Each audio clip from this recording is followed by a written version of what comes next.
again, good friends. Welcome new subscribers. I'm Brian from Apex Detail. Today, let's continue on with the cutting compound series. We've tested quite a few so far. We have quite a few to go, quality compounds. We're going to pull out the test panel, and today we're going to take a close look at the Wolfgang Uber Compound. We're going to see if it has a dusting problem. We're going to test its cutting ability. We're also going to take a look at its open time or its cycle time, which means how long you can work the product before it starts to flash slightly, and then you will run into a dusting problem from there. We're going to see if it then breaks onto our podium.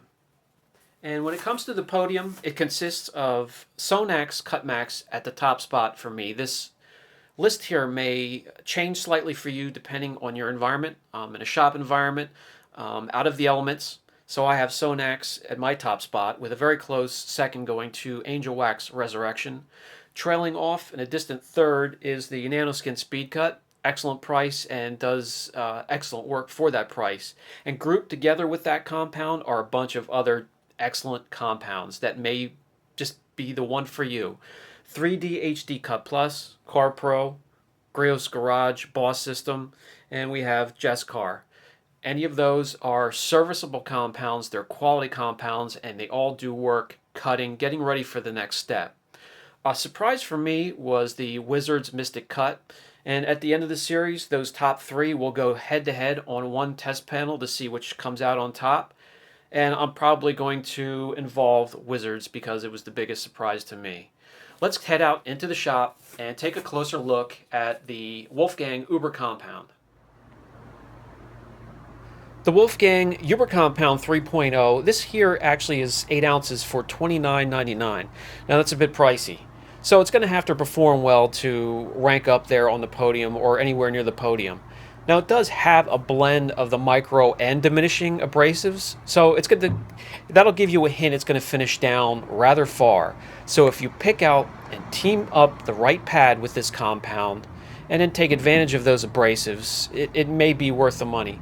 We're going to see here, I'm going to put a little bit of the product out on the panel, spread it out, so we could take a look, see if we could see some abrasives. I could see some. I could feel it between my fingers. Anxious to get started here.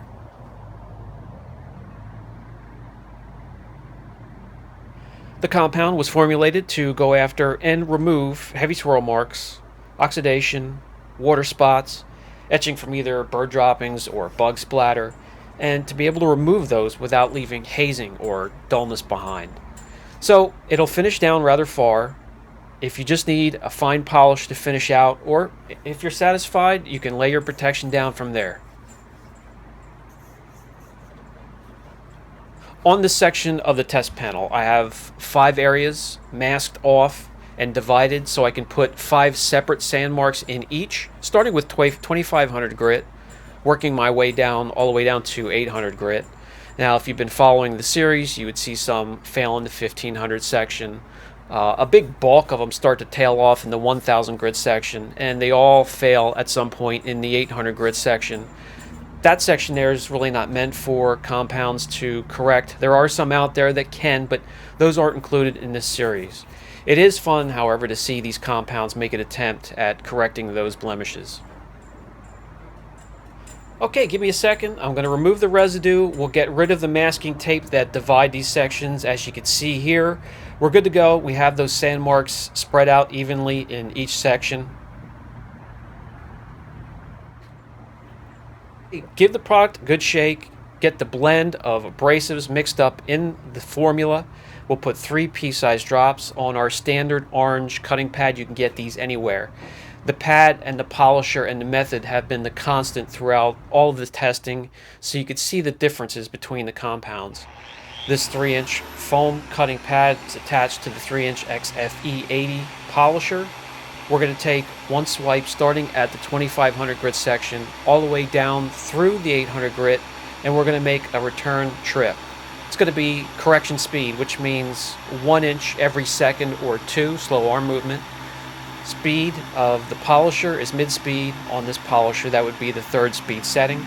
When it comes to pressure, I just have my thumb on top of the tool, pressing down the tool onto the panel. That's going to be constant all the way through.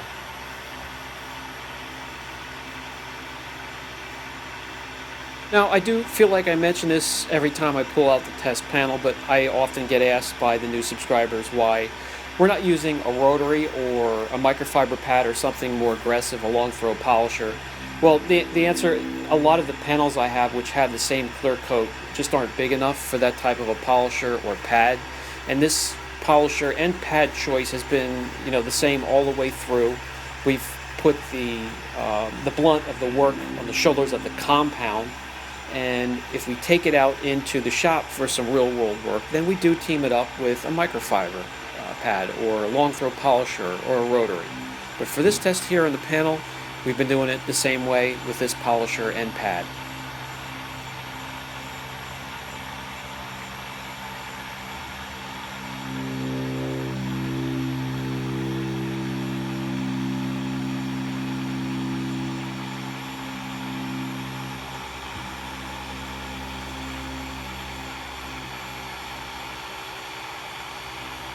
Alright, that's going to do it. For you new guys, just getting polishers, shut them down, let them stop rotating and oscillating before you lift it off the panel. It's a lot easier on the machine and your pads. And as we bring you in close, you can see no dusting. Little to no dusting whatsoever. And the residue, I'm going to show you a piece of cake to wipe off. It's user friendly, no effort at all.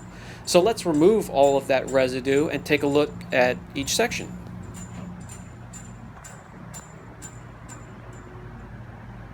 Take a look at each section. You can see no haze or dullness left behind. It finishes down well, and it just quickly blazes through those first few sections down into the 1000 grit, where I could see it starts to tail off a little bit, and that's common.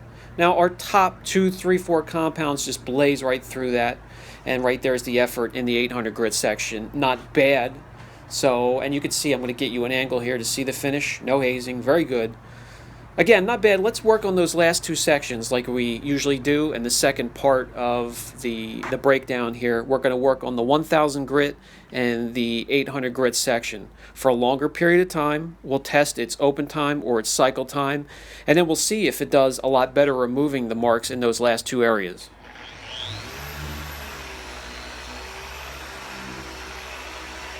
Alright, so for this, as soon as I get the compound spread out, I'm going to do a crisscross pattern, and I'm going to do it slow like I'm correcting. We're going to test the compound, see if it flashes before we have the chance to take advantage of those abrasives. We're going to see what kind of residue is left behind. Does it have a dusting problem when you work it for a long period of time?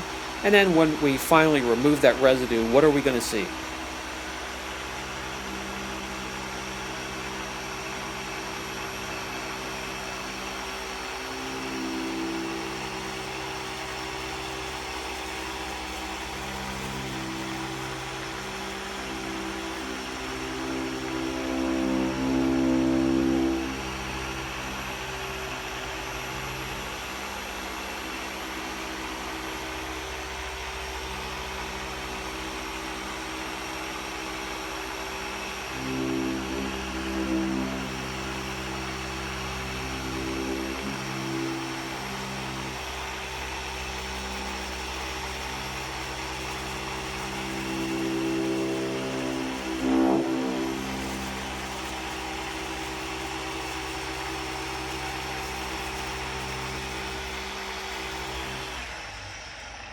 And there it is. That's going to do it. Let me put the polisher down. Give me a second to grab this camera and bring you guys in close. Let's take a look, and first thing we're going to see is the lack of dusting. Little to no dusting whatsoever. You can see the product is still workable if you needed to. Take advantage of the finishing aspect. Let's remove the residue. I'll show you. It is, again, user-friendly, easy to remove.